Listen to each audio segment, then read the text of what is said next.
even after everything that I've experienced with Anna and spending all that time with her, there's that scientific controlled, sort of rational part of my brain still has doubts. So I wonder what it will take to totally convince me. And then a unique opportunity presented itself. In the course of my work, I had come across the story of Jörg Olsen, an ex-policeman turned conservationist. Jörg and his wife Karen set up the Jukani Predator Park. Here, many big cats rescued from bad zoos and canned hunting farms are offered a home and get lifetime care.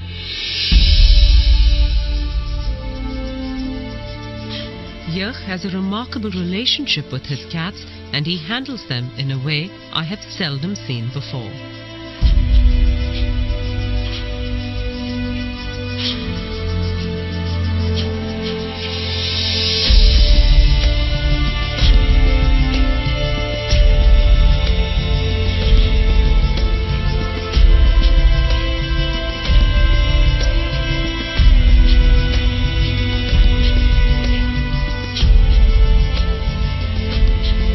But there was one big cat here that he did not know what to do with. This black leopard, called Diabolo, had been rescued from a European zoo where he'd been abused. That experience had made him suspicious and vicious. All he did was sit in his night shelter and snarl at anyone who came close to him. 6 months in, and Jörg was at a loss as to how to deal with this cat. That whole atmosphere there was a vibe of aggression and of I hate you and I will kill you. And the one encounter I had with him, he sent me to hospital 1 bite, 1 week. Here, I thought, was the perfect case. If Anna could get this animal to change his behavior and become well adjusted, then I would have no choice but to acknowledge that she was in dialogue with animals. It took me some time, however, to convince Jörg to bring in Anna. He's a dangerous cat. He's very, very dangerous. He's towards me and towards everybody else. In my opinion, the chances of an animal communicator changing that, it'll take a lot to convince me. I honestly do not believe that an animal can talk to a human or communicate with a human. I've had animals my whole life. We give them commands, we give them instructions, and they do it as we habituate them, basically. But I'm very skeptical to think that an animal like Diabolo will communicate or can communicate with humans. I am desperate, however.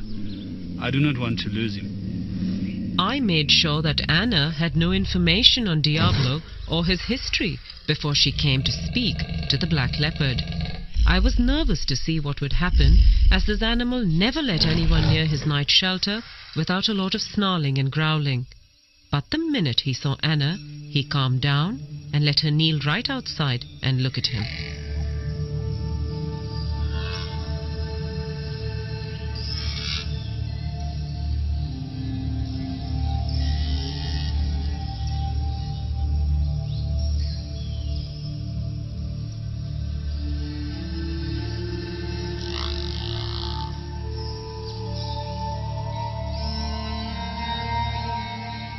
This beautiful black leopard that you've asked us to communicate with is very overawed by his new surroundings, having come from a very cramped and stressful place for him.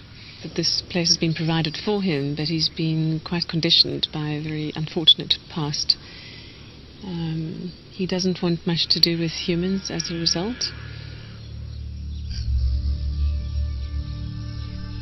He's immensely powerful, and I mean not just physically, which you well know and respect, but he's immensely powerful with a wisdom and an energetic presence and personality that is far bigger than anyone has ever appreciated about him before.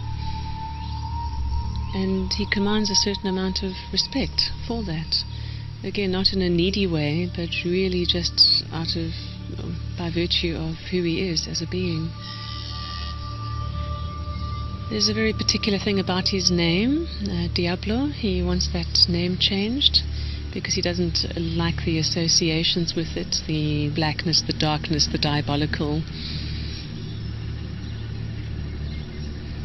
And when asking him about his past before coming here, he shows concern for 2 young cubs that were next to him. He's asking what happened to them with a great sense of care and concern. We actually forgot about that. When we went to fetch him, there was so much excitement about bringing him back here. It actually slipped my mind until she said, he asked about the 2 cubs, and then we've remembered there were 2 little young leopard cubs next door to him that came from Rustenburg, and they were sort of semi-wild. They weren't hand-reared, and it just slipped my mind. And when they talked about it, I couldn't believe. I actually did believe it. I mean, then I really believed that they were communicating. And she communicated with him, and when we spoke to her and she relayed all the information back to us, firstly I didn't believe her. It's things that anybody can think out, and you can think, And then she said something about the cubs that were with him. And that changed this whole thing, because now all of a sudden, that's something that she didn't know about. And I've also reassured him that you have no demands of him here, that you're quite happy to not make any physical demands of him or any expectations for display or interaction, that you're really willing to let him be how he wants to be.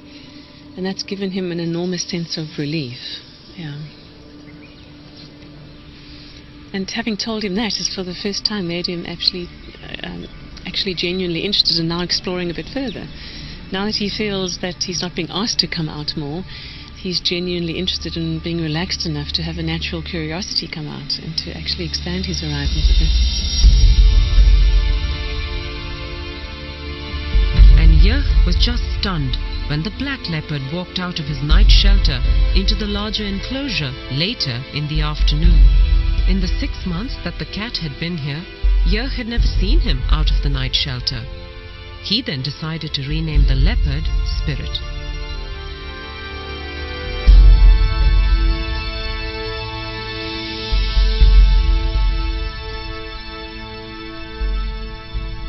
We told him that same afternoon that we're not going to call him Diabolo anymore. And we understand and we agree with that the diabolical side of it. That's not what he is to us. And we'd like to change his name to Spirit. As I walked to him, I thought, listen, he asked about the 2 young leopards. And I thought, well, I'm here now. There's nobody else here. I'm not going to look like a fool if he ignores me. I'll tell him what happened to those leopards. And as I called him and I said Spirit, and he was looking at me, he was lying like that. I said, with regard to the 2 little leopards, I just want to assure you, and I want to tell you that they're safe. And I couldn't help it. I just said to him, wow, you're beautiful. Beautiful. Oh, that's mooi. That's mooi. And he gave me that, oh. And I thought, what's happening here? And I said to him, you understand what I'm telling you if I say to you that you're the most stunning cat? Oh. And I spoke to him and he answered me about 19 times. And he just sat there and he was totally relaxed. It's the first time since we had him that I felt at ease with him. I felt that he was relaxed and he understood me. It was, to say that I don't know what it feels like for him. For me, it was the most amazing moment.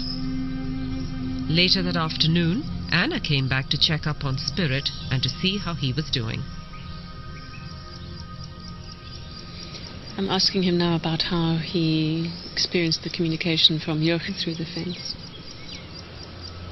And he said it's the first time that someone has directly expressed to him verbally appreciation for who he really is, not how they see him to be. And that really surprised him.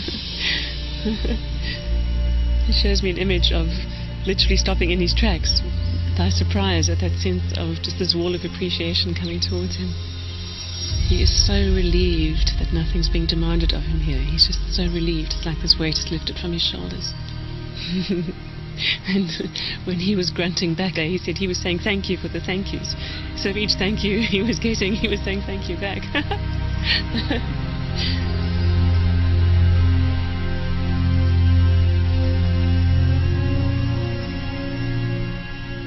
Is there anything you'd like to say about that feedback? I think we'll talk about this a bit later. I can't listen. So we'll talk about this later. It's unbelievable. I'm overwhelmed.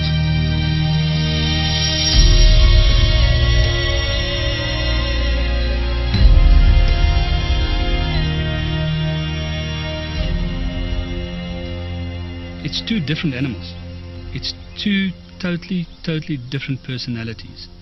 We had a snarling cat, angry at everything, upset about being here, hating humans, hating us for having him here, ready to kill in an instant. To this relaxed black leopard that's lying on top of his log in his shelter is this attitude of you recognize me for who I am now. And it's amazing to talk to him and get the talking and get him to talk back to us. Jurg and Karen attended Anna's workshop on animal communication and now use it regularly with all their animals. It changed my whole life.